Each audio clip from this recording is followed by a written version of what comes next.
ये सृष्टि किसकी बनाई हुई है? परमात्मा की बनाई हुई है ना। परमात्मा पागल है या समझदार है?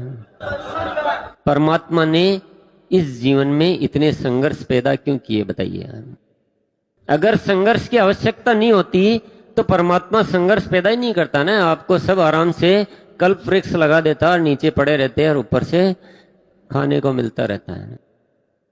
क्या जरूरत थी? और सब लोगों के दिमाग में पॉजिटिविटी पैदा करता, फूल ही फूल लगाता, डाल पर कांटे लगाता ही नहीं है ना।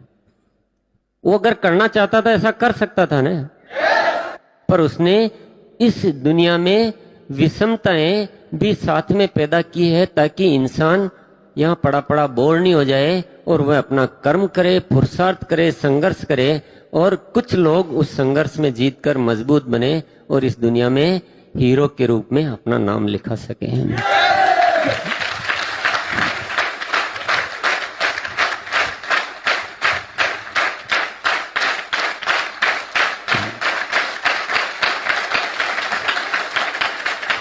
मेरी बात को नकार सकते हो, आप अपने पिताजी की बात को नकार सकते हो, लेकिन इस परमात्मा द्वारा बनाई हुई इस सृष्टि को कैसे नकार सकते हो आप बताइए। जीवन का पर्यायवाची शब्द है संघर्ष, और जब ये करना है तो रोते रोते करना चाहिए, हंसते हंसते करना चाहिए। रोते रोते भी करेंगे तो संघर्ष फिर भी करना पड़ेगा, हंसते हंसते करेंगे तो संघर्ष में भी मजा आ जाएगा।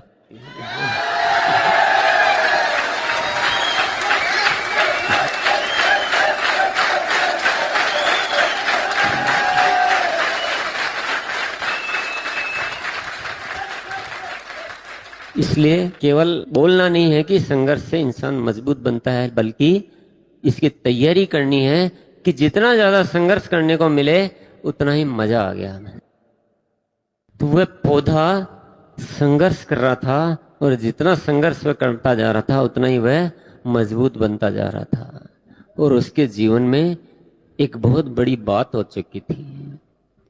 वह एक चुनौती को स्वीकार कर चुका था। वह बोलता था कि मेरा वह दोस्त मेरी सही बात का, जिंदगी की सबसे बड़ी सच्चाई का इस तरह से मजाक बनाकर, मुझे पागल बताकर मुझे छोड़कर चला गया है। अब तो मेरे जीवन का एकमात्र लक्ष्य यही है कि मैं अपने उस दोस्त को कुछ बनकर दिखाऊंगा।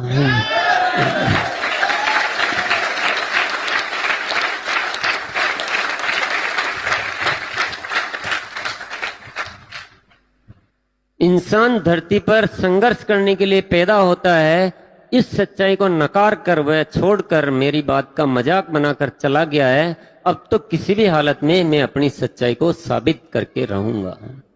और जब जब भी इंसान अपने जीवन में किसी चुनौती को स्वीकार कर लेता है और उससे जीतने की प्रबल इच्छा अपने भीतर भर लेता है, तब तब उसके भीतर अद्भुत चमत्कारिक शक्तियों का जागरण होना शुरू हो जाता है। उस पौधे में भी नई नई शक्तियां जागृत होती जा रही थी, ऐसी ऐसी शक्तियां जिसका ज्ञान उसको स्वयं को भी नहीं था। उसे पता ही नहीं था कि मेरे भीतर ऐसी कोई शक्तियां भी मौजूद है। वह अपने आप को देखकर बहुत आश्चर्यचकित हो रहा था। वो कह रहा था कि यदि मेरा वो दोस्त मुझे छोड़कर नहीं जाता तो शायद मेरा जीवन यहीं गुजर गया होता। मुझे पता ही नहीं चलता कि मेरे भीतर ऐसी शक्तियां भी मौजूद है। मैं तो अपने उस दोस्त को धन्यवाद देना चाहता हूं कि तूने तो मुझ पर बहुत बड़ा उपकार किया है।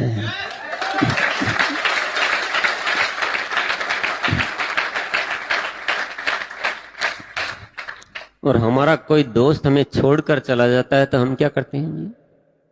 धन्यवाद देते हैं क्या उसको? हम तो घबरा जाते हैं। हमारा तो मन ही इधर उधर हो जाता है, डावाडोल हो जाते हैं पूरे कि अब क्या होगा। दोस्त छोड़कर चला जाता है तो घबराने की बात नहीं है, कुछ करके दिखाने की बात है।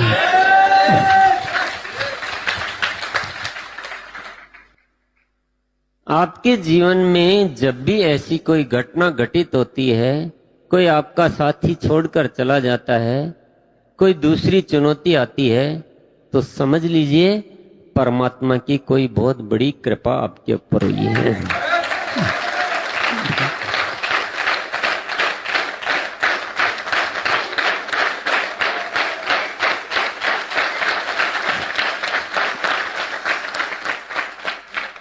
परमात्मा आपकी तीसरी शक्तियों को जागृत करना चाहता है। यही जीवन का एक सिस्टम है। जब तक कोई बड़ी चुनौती जिंदगी में नहीं आती है तब तक तीसरी शक्ति जागृत हो नहीं सकती है। आप अपनी सामान्य इच्छाओं को पूरा करने के लिए, अपने जीवन को गुजारने के लिए, ये धन दौलत के लिए आपके भीतर कितनी शक्ति जागृत हो जाएगी, कुछ नहीं हो सकता है। उस चीज में इतनी ताकत नहीं है, उसमें इतना दम नहीं है कि वह आपकी विशेष शक्तियों को जागृत कर सके।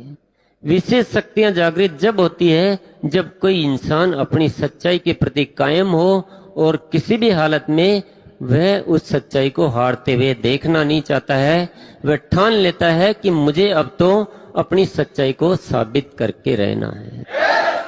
मेरा वह दोस्त मुझे इस तरह से छोड़कर चला गया, आरसीएम जैसे इस पवित्र कार्य को, इस महान कार्य को गलत ठहराकर किसी फालतू चीज के बारे में वो अच्छा बताकर उसके जो दिमाग में गलत फहमियां, गलत धारणाएं पैदा हो रही है।